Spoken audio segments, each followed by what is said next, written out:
ఈ రాష్ట్ర చరిత్రలో రాజశేఖర్ రెడ్డి గారి పేరు ఇప్పటికీ ప్రతి పేదవాడి గుండెలో ఉంది అన్నదానికి ముఖ్య కారణం ఆరోగ్యశ్రీ పథకం.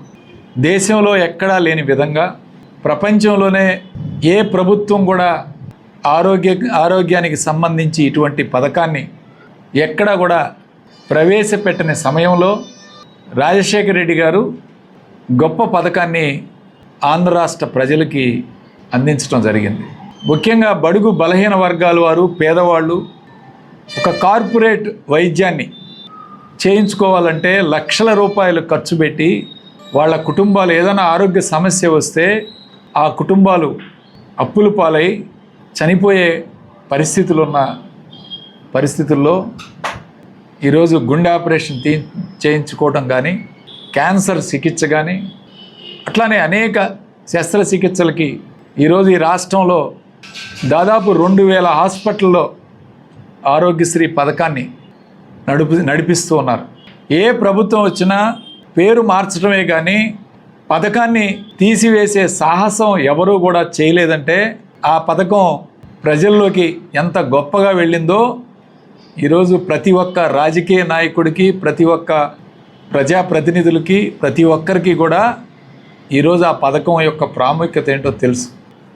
దేశంలోనే రోల్ మోడల్గా ఆరోగ్యశ్రీ పథకాన్ని రాజశేఖర రెడ్డి గారు ప్రవేశపెట్టిన తర్వాత జగన్మోహన్ రెడ్డి గారు వైఎస్ఆర్ ప్రభుత్వం 2019లో వచ్చిన తర్వాత ఈ పథకాన్ని మరింత విస్తృతంగా, అంటే దాదాపు అప్పుడు 1700 జబ్బులుంటే తర్వాత 3700 జబ్బులకి కవరేజ్ వచ్చేటట్టు ఈ ఆరోగ్యశ్రీ పథకాన్ని విస్తృతంగా పెంచే కార్యక్రమం చేయటం జరిగింది.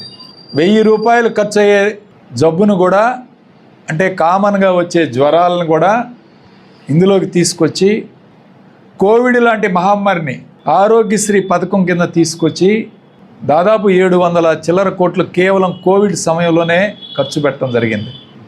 అంతేకాదు ఒకవైపు జబ్బుల్ని పెంచుతూ మరొక వైపు నెట్వర్క్ హాస్పిటల్ సంఖ్యను కూడా పెంచే కార్యక్రమం చేయటం జరిగింది గత ప్రభుత్వ హయాంలో. అంతకుముందు 900 చిల్లర హాస్పిటల్స్ ఉంటే వాటిని దాదాపు 2000 హాస్పిటల్స్ వరకు కూడా ఈ యొక్క ప్రైవేట్ హాస్పిటల్స్ కానీ, ప్రభుత్వ హాస్పిటల్స్ కానీ పెంచే కార్యక్రమం చేయటం జరిగింది. అట్లానే ప్రభుత్వ హాస్పిటల్స్లో కూడా ప్రభుత్వ డాక్టర్లకు కూడా 25% వాటా ఇవ్వాలి ఆరోగ్యశ్రీ నిధుల్లో అని పెట్టి ప్రభుత్వంలో పనిచేస్తున్న డాక్టర్లకు కూడా ఆరోగ్యశ్రీ పథకం ద్వారా కొంత మేలు చేసే కార్యక్రమం కూడా చేయటం జరిగింది. గత ప్రభుత్వం 5 సంవత్సరాల కాలంలో, అంటే వైఎస్ఆర్ ప్రభుత్వం 5 సంవత్సరాల కాలంలో ఈ రాష్ట్రంలో దాదాపు 45 లక్షల మందికి, 45,10,000 మందికి 10,000 ప్రొసీజర్లు, ఆపరేషన్లు 5 సంవత్సరాల కాలంలో చేయటం జరిగింది. అంటే సంవత్సరానికి దాదాపు 9 లక్షల మంది ఆరోగ్యశ్రీ కింద వివిధ రకాల జబ్బులకి చికిత్స పొందటం జరిగింది. దీనికి కాను 5 సంవత్సరాల కాలంలో సుమారు 13,421 కోట్ల రూపాయలు ప్రభుత్వం ఖర్చు పెట్టడం జరిగింది. 5 సంవత్సరాల కాలంలో 13,421 కోట్లు ఖర్చు పెట్టడం జరిగింది. దాదాపు ఈ రాష్ట్రంలో 1,43 కోట్ల కుటుంబాలు, 1.43 కోట్ల కుటుంబాలు ఈ యొక్క ఆరోగ్యశ్రీ నెట్వర్క్ కింద, ఆరోగ్యశ్రీ కవరేజ్ కింద రావటం జరిగింది. గతంలో 5 లక్షల రూపాయలు ఒక్కొక్క కుటుంబానికి బెనిఫిట్ ఉంటే దాన్ని జగన్మోహన్ రెడ్డి గారు 25 లక్షలకు పెంచడం జరిగింది. మరి ఈరోజు ఏం చేస్తున్నారు ఈ ప్రభుత్వం అని చెప్పి కూడా ఒక్కసారి ప్రజలు అర్థం చేసుకోవాలి. ఈరోజు ఆరోగ్యశ్రీ పథకాన్ని పూర్తిగా నిర్వీర్యం చేయాలి, రాజశేఖర రెడ్డి గారి పేరు కానీ, ఆయన తనయుడు జగన్మోహన్ రెడ్డి గారి పేరు కానీ ప్రజల్లో వినిపించకూడదు, ఈ మాట ఎవరూ కూడా మాట్లాడకూడదు అనే విధంగా ఈరోజు ఈ రాష్ట్రంలో దాదాపు ఆరోగ్యశ్రీ నెట్వర్క్ హాస్పిటల్స్కి 3,000 కోట్ల రూపాయలు పెండింగ్ పెట్టడం జరిగింది. 3,000 కోట్ల రూపాయలు.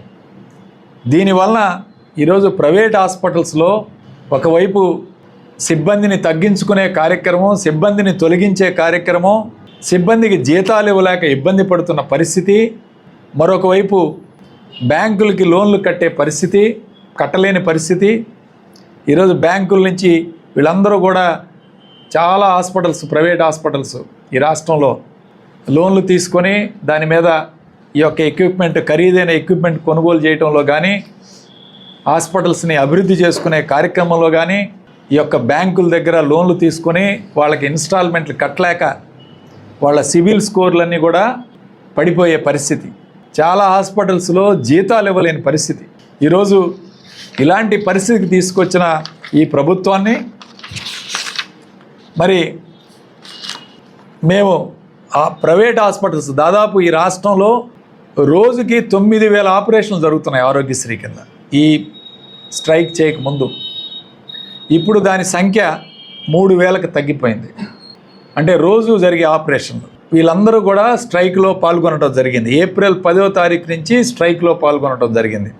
ఈరోజు 27వ తారీఖు, అంటే దాదాపు 18 రోజుల నుంచి స్ట్రైక్ చేస్తుంటే 3,000 కోట్లకు గాను 250 కోట్లు రిలీజ్ చేసి, అది కూడా కొన్ని హాస్పిటల్స్కి మాత్రమే అరకొరగా ఇచ్చి ఈరోజు హాస్పిటల్స్ని ఇబ్బంది పెట్టడం కాదు, ప్రజలు ఇవాళ ఎంత ఇబ్బంది పడుతున్నారు.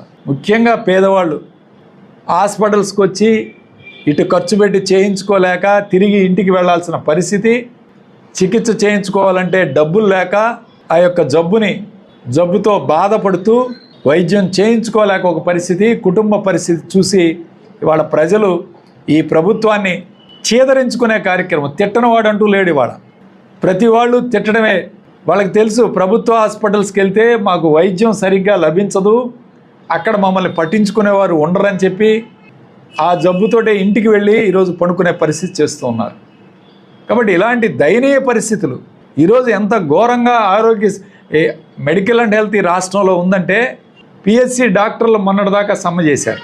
పిహెచ్సి డాక్టర్లు సమ్మెలో పాల్గొంటే దాదాపు 20 రోజుల తర్వాత మినిస్టర్ గారు పిలిచి వాళ్ళతోటి ఏదో నామమాత్రపు చర్చలు జరిపి వాళ్ళని విరమింపు చేసే కార్యక్రమం చేశారు. ఒకవైపు పిహెచ్సి డాక్టర్స్ ఇబ్బంది పడుతున్నారు, మరొక వైపు ప్రభుత్వ మెడికల్ కాలేజీలు జగన్మోహన్ రెడ్డి గారు 17 మెడికల్ కాలేజీలు తీస్తే వాటన్నిటిని కూడా ప్రైవేట్ పరంగా పప్పు బెల్లాలాగా అమ్మే కార్యక్రమం మరొక వైపు. ఆరోగ్యశ్రీ నెట్వర్క్ హాస్పిటల్స్కి డబ్బులు ఇవ్వక వాళ్ళని ఇవాళ ఇబ్బంది పెట్టే పరిస్థితి. నాలుగోది, సరే ఇవన్నీ ఒక ఎత్తు అయితే 104, 108 సేవలు అంతకుముందు ప్రెస్టీజియస్గా అరవిందో వాళ్ళకి ఇచ్చారు జగన్మోహన్ రెడ్డి గారి హయాంలో, తర్వాత జీవీకేకి ఇచ్చారు. ఇప్పుడు